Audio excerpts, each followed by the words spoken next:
Mantic provides an easy-to-use API to access point-in-time and interval metrics. For example, if you would like to look up the VWAP for Apple between 2 timestamps and the VWAP for Microsoft between 2 different timestamps, you can do it by simply creating a CSV file with as many lines as you'd like, and then using programming language of your choice or command line, and I'll use Python here just for illustration. You could hit our endpoints to get this data enhanced with the VWAP. So we'll go through the example in Python. We're importing standard packages. We are selecting the login endpoint, and you'll be getting a username and password.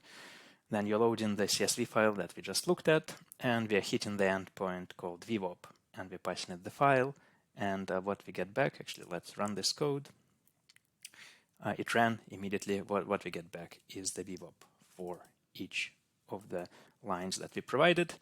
And this is backed by market data that goes back in history over 10 years for 200 plus exchanges. And you can make use of it without any infrastructure of your own. Thanks.